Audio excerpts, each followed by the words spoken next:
Assalamualaikum warahmatullahi wabarakatuh. Kembali lagi bersama kami penyiar video Rama FM Bandung. Bukan Ketang. Kembali lagi bersama kami dengan channel Diwan AE. Kami akan sedikit menceritakan tentang hal-hal mistis atau yang bisa dipautkan dengan mitos-mitos para warga. Nah, di sini kami menelusuri perkebunan ini yang berdekatan dengan pemukiman warga, ya, tidak terlalu jauh, tidak terlalu dekat. Namun di sini kami si popoknya lihat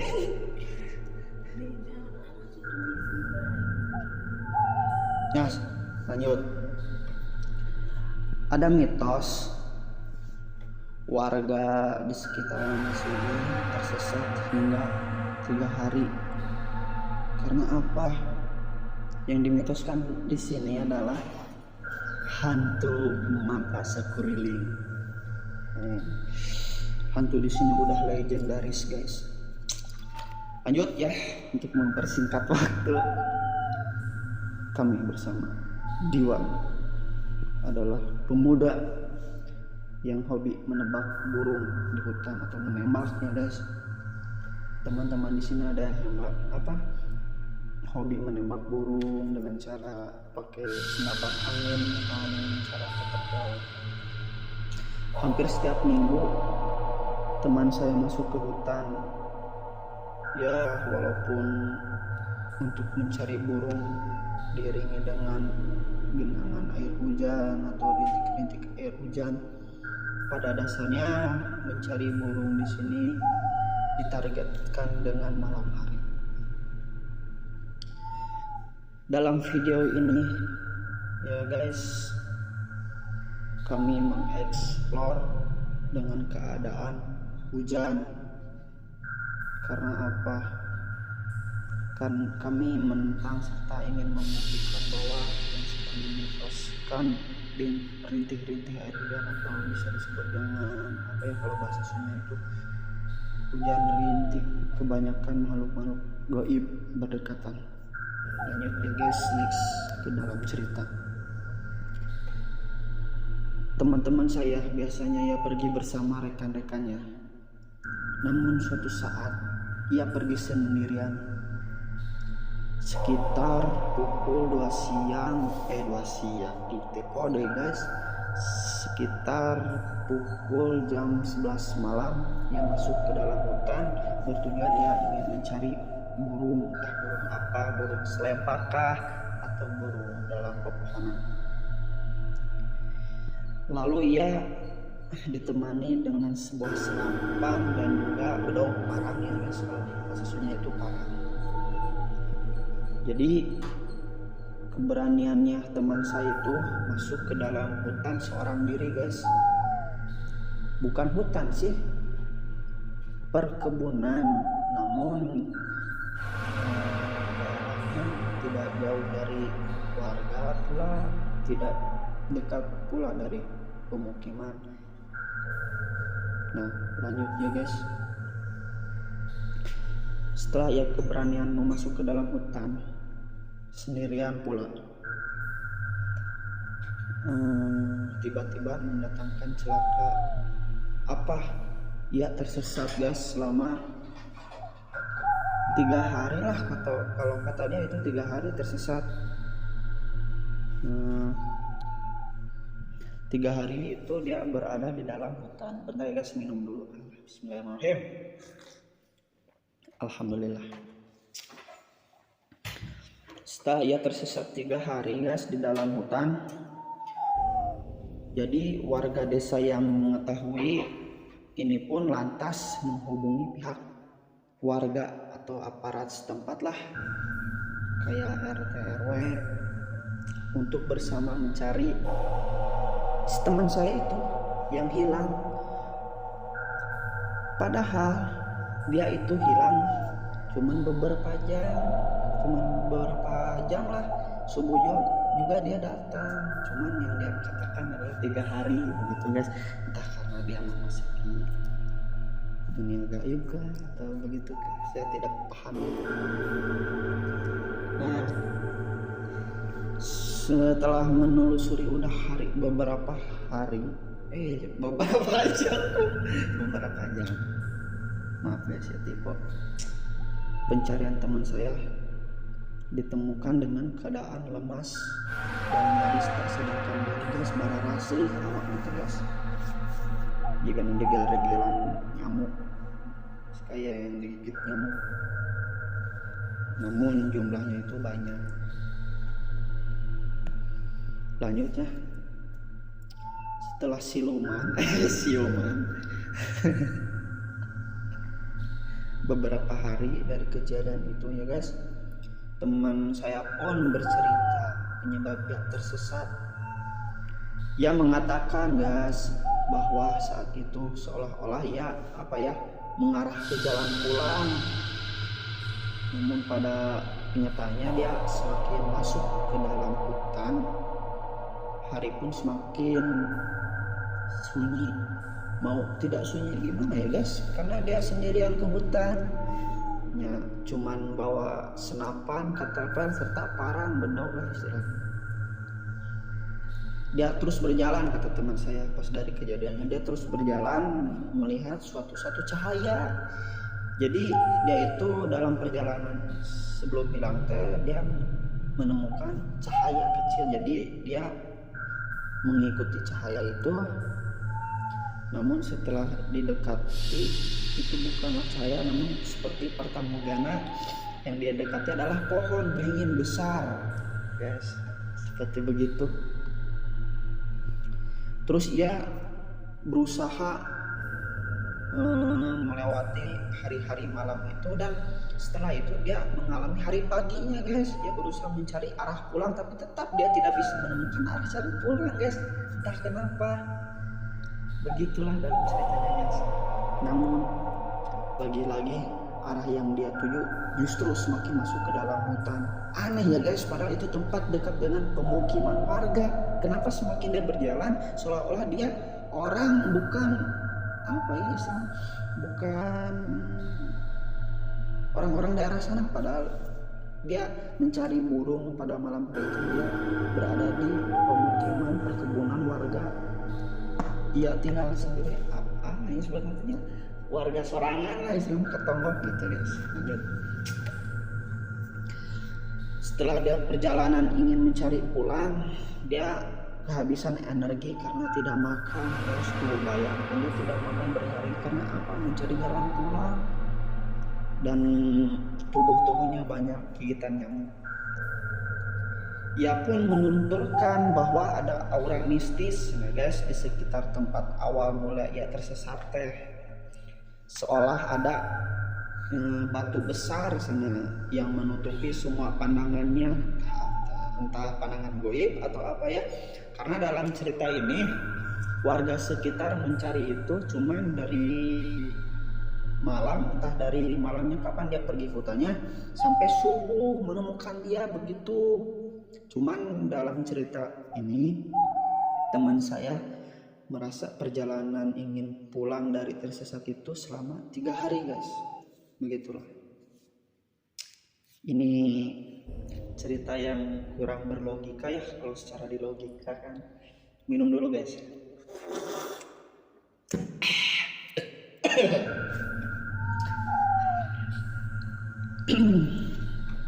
Lanjutnya guys,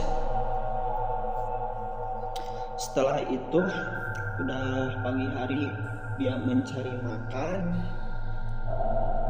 lalu dia menemukan sebuah pepohonan seperti pohon singkong. Dia berusaha menggalinya. Setelah itu dia mendapatkan walaupun apa yang mentah dia makan, yang penting dia bisa menutupi rasa laparnya dia. Setelah itu dia lagi mengalami malam hari, mungkin udah keberapa harinya ya dia mengalami malam hari. Dia terus berjalan sambil dengan dia merasa takut. Ketika dia berjalan guys, katanya dia terulang lagi tempat yang selama ini dia telusuri. Jadi seolah-olah dia itu bolak-balik ya guys, bolak-balik tidak tahu arahnya. Dia berjalan tapi tetap ke suatu tempat ini. Nah di situ dia memutuskan untuk mengambil batang pohon lalu ditancapkan ke dalam tanah untuk menjadikan sebuah apa ya, dia menancapkan. Dia terus berjalan beberapa jam, namun dia kembali lagi ke tempat itu. Dan ketika dia melihat ada lagi guys batang pohon yang tadi sama dia udah ditancapkan ke dalam tanah, dia udah memiliki rasa gelisah guys, udah sangat-sangat gelisah. Namun dia sempat untuk berdoa, berusaha berdoa sebisa mungkin ya. Setelah dia berdoa lalu dia menangis dan kayak menangis sujud karena takut dan lelah. Setelah itu dia menemukan tiba-tiba ada lorong jalan. Setelah dia berdoa ada lorong jalan. Nah disitulah dia langsung bergegas lari ke sana. Setelah lari ke sana dia merasa agak sedikit lega, soalnya yang jalan waktu itu datang tiba-tiba, merasa kayak mendekati ke pemukiman guys. Nah di sana dia berteriak tolong, lalu dia entah tak sadarkan diri lalu pingsan guys.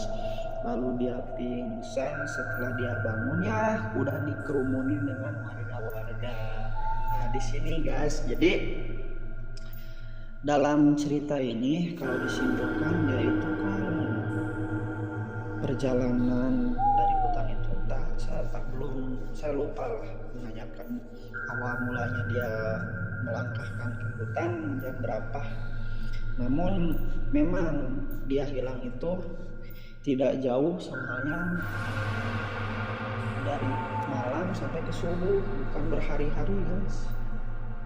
Tapi dalam cerita yang dia alami itu dia udah selama 3 hari di hutan guys. Tuh bayangkan guys, dek teliur kumaha tuh dah. Dunia orang jeung dunia goib mah. Jadi lihat guys, kok alhamdulillahnya juga dia selamat ya. Alhamdulillahnya juga dia selamat. Gitulah ceritanya guys. Tuh sedikit kesimpulan dari cerita warga-warga ya. Nah, dalam video ini ya, ini saya mengeksplor dengan keadaan hujan rintis malam ini. Memang keadaan mengeksplor ini saya ingin membuktikan bahwa cerita mitos yang tadi benar atau tidak ya guys. Memang ini saya mengeksplor posisi dari tempat yang kejadian tadi guys. Ini diiringi dengan hujan gede. Hujan gede tentunya ada tempat pemukiman perkebunan warga guys. Memang karena saya bertiga gitu ya, jadi nggak ada apa-apa. Dalam video ini kita berlari dari tempat yang tadi kita pakai berteduh, karena itu tempat merasa aman ya guys dari perlindungan hujan. Saya juga akan bercerita guys, selain tempat ini ada juga mistis gunung. Tahu kan ada Gunung Gelis, masih berdekatan dengan lokasi ini ya, cuman beda kelurahan. Sesuai dengan namanya Gunung Gelis, sering membuat orang menjadi ketakutan. Terletaknya di daerah mananya Gunung Gelis tanya? Daerah Gunung Gelis lah, apalah namanya. Jadi mulai dari cerita naki guys, suatu pendaki lobaan lah, dia mengiringi bersama-sama ke hutan Gunung Gelis. Di sana juga tempat Gunung Gelis katanya ada petilasan, tempat meminta, memuja begitu, tempat sakral gitulah di bawah Gunung Gelis itu, di bawah puncak Gunung Gelis itu. Karena ini cerita hal mistis dari masyarakat setempat ya kan. Dan memang nyatanya banyak orang-orang yang katanya hilang juga, tapi kan kalau hilang saya belum mendengar secara nyata gitu. Dan selanjutnya guys, suatu ketika jadi pernah ada pendaki gunung, katanya sama yang tersesat, bukan ke puncak gunungnya. Si rombongan itu justru mereka berputar-putar di salah satu area yang dianggap mistisnya, sama halnya ceritanya kayak tadi ya guys. Jadi mereka itu perjalanan si pendaki itu ke gunung, namun target dia ke puncak itu seolah-olah dilingkungkan guys, diputar-putar, jadi nggak nyampai gitu, nggak nyampai ke puncak yang mereka tuju. Alih demi alih sampai, mereka justru seharian tak beranjak hingga tak kunjung sampailah ke puncak. Kemudian mereka bertemu dengan warga setempat, istilahnya yang sedang mencari pakan kambing, ngarit lah kalau kata Sundana begitu, ngarit. Lalu diberitahukan mereka oleh warga yang tadi ditemukan yang lagi ngarit itu bahwa dilarang tak kabur, karena dari awal mereka perjalanan itu seolah-olah mereka somprang, menantang atau begitulah, seolah-olah tidak percaya. Memang kita tidak boleh percaya sama hal-hal yang begitu, namun kita ketika berada di dalam hutan harus menjaga lisan ya guys, itu karena hukum alam ya, hukum alam. Lanjut, kemudian rombongan ini pun saling bertanya hingga ada salah satu anggota yang mengaku bahwa ia pernah sesumbar halah gue sini ya, istilahnya somprang lah, dia pernah berbilang somprang sampai bilang begini guys, halah gue udah naik gunung sering, mungkin apa kan gitu terpercaya, dia yang dilandarkan atau yang dia ucapkan. Kemudian salah seorang tersebut pun beristighfar guys, ya temannya lah beristighfar. Terus dan rombongan itu melanjutkan perjalanan hingga ke puncak dengan selamat. Jadi guys, intinya maneh selama perjalanan itu enggak langsung berada ke puncak guys, namun dia seolah-olah dilindungkan dulu dari perjalanan itu. Jadi pada intinya ketika kita berada di wilayah perhutanan, kita harus istilahnya menghormati lah. Bukan berarti kita harus percaya kepada penunggu-penunggu, bukan, cuman kita harus menghormati. Bahkan menghormati itu bukan hanya di hutan saja, mau dimanapun tempatnya kita harus saling menghormati ya guys. Belum tentu kita hidup sendirian, namun kita hidup berdampingan dengan hal-hal yang seperti begitu ya guys. Lalu kisah nyata, bukan nyata sih, kisah warga lah tadi yang tersesat ya, cerita-cerita pendaki tadi itu terjadi di kawasan Gunung Gelis, seperti begitulah cerita-cerita rakyatnya guys.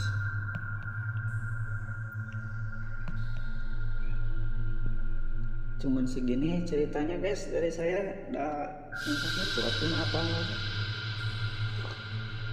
kayak nama orang menceritakan yang dalam video ini guys ya. Kami bercerita tidak sesuai dalam video ini, namun video ini memang bertujuan untuk mengeksplor dan membuktikan bahwa kami berdatangan ke suatu tempat yang pernah kejadian begitu.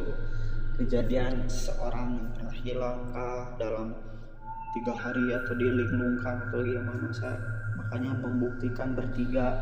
Kenapa bertiga? Karena saya bukan pemberani ya guys, dan memang lokasinya sangat bahaya.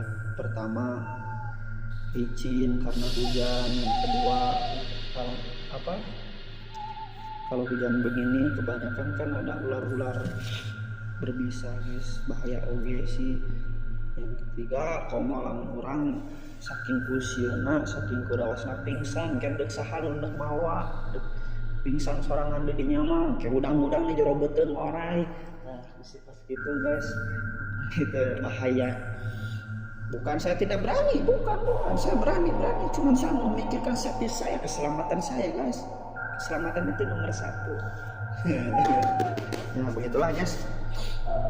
Nah dalam video ini kami lagi beristirahat menunggu redanya hujan guys. Karena tujuan kami di sini ya tadi mau ke Pasir Ponok. Pasir Ponok itu ya yang dibisniskan oleh warga setempat itu mata sakuliling. Ya, mata sakuliling entah seperti apa wujudannya. Katanya wujudan mata sakuliling itu semua tubuhnya mau dari depan, belakang, pinggir, atas semuanya mata guys, mata semua, entah benar atau tidak itu. Makanya kami di sini ingin membuktikan keberadaannya, karena warga di sana pernah bilang guys, di mana ketika ada orang yang menemukan berdampingan saling depan apa ya, pada deket-deket istilahnya dengan mata sekeliling itu, orang itu akan hilang. Makanya yang hilang di daerah ini entah oleh mata sekeliling atau memang secara logika itu dia memang kelelahan ya guys, rata-rata kelelahan kalau secara secara kedokteran itu, secara logika, bukan karena linglung oleh hal-hal gaib ya guys, karena tidak selalu disangkutkan oleh hal-hal yang gaib. Belum tentu seperti jin setan bisa menguasai menguasai dunia manusia ya.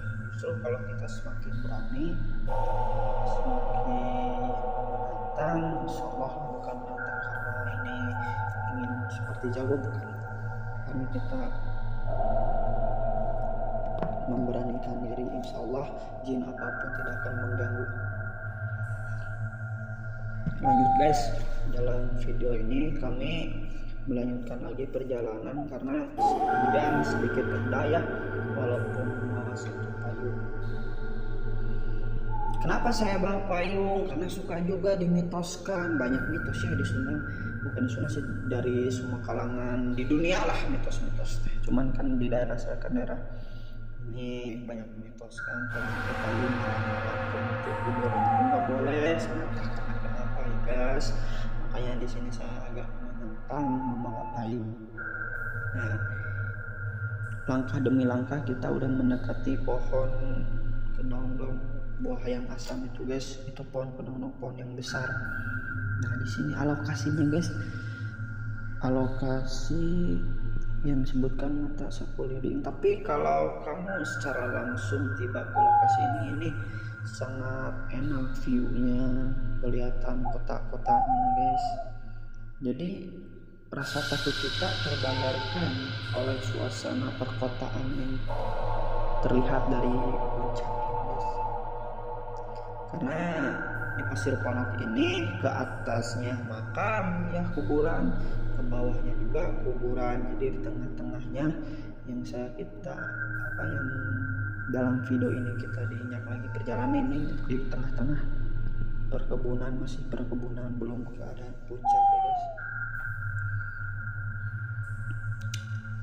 Nah, di sini kami hanya memberanikan diri saja, bukan karena apa. Kebanyakan 100% rasa takut itu bukan karena hantu guys, tapi ular. Ini memang daerah banyak ular. Dulunya ini daerah balong. Balong itu apa bahasa Indonesia nanti? Balongnya tempat kolam ikan lah. Dulunya tempat berenang anak-anak. Walaupun di atas puncak gunung, tapi ada kolam alami lah, dari alam itu dulu suka dipakai berenang warga sekitar, anak-anak sekitar. Namun sekarang udah tidak ada karena dibikin seperti perkebunan, makanya tempat dan alokasinya rawan dipakai tempat habitatnya para ular guys. Begitulah suasananya. Nah, dalam video ini kami udah mendekati pertengahan yang tadi saya katakan, ke bawahnya adalah makam, ke atasnya adalah makam.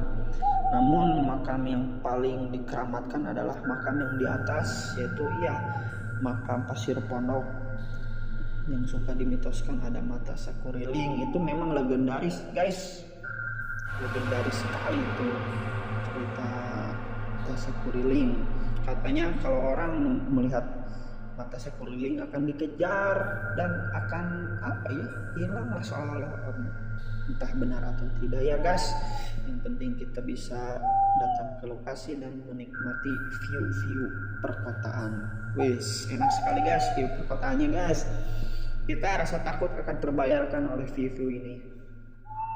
Jadi intinya memang awal untuk melangkahkan ke hutan ini rasa takut itu besar, merinding, wah sejabana, liur, beranan. Tapi lamun orang datang ke lokasi guys, tidak ada rasa takut.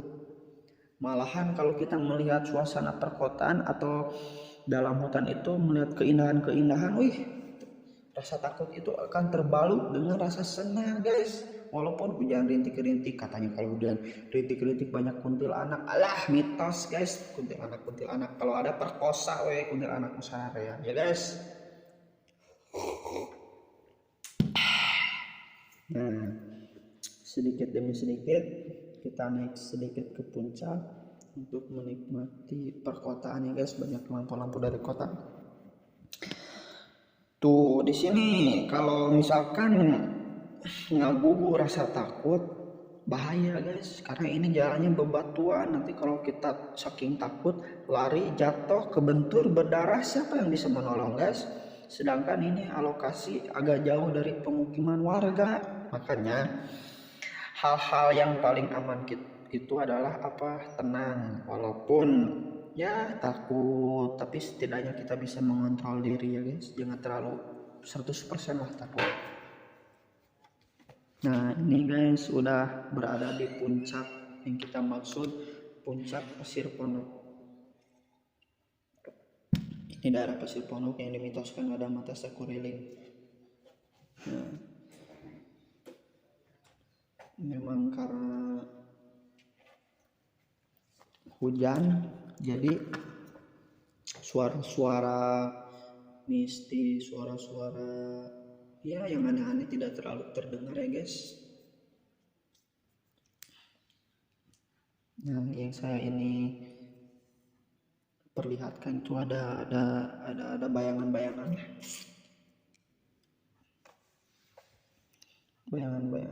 Nah cukup sekian guys video dari kami. Mohon maaf bila ada cerita dari saya yang sedikit ngaco. Itu bukan ngaco sih, kalau saya menceritakan apa yang saya pernah dengar sih. Kalau kebenaran dan percaya tidaknya itu kembali lagi kepada diri kalian masing-masing ya guys. Jangan lupa nanti nonton video selanjutnya. Kami akan menelusuri daerah perkuburan orang-orang Cina, yaitu terletak di daerah Pasir Cina, Kelurahan Manggahang ya guys. Itu video untuk selanjutnya. Bye bye guys. Assalamualaikum warahmatullahi wabarakatuh.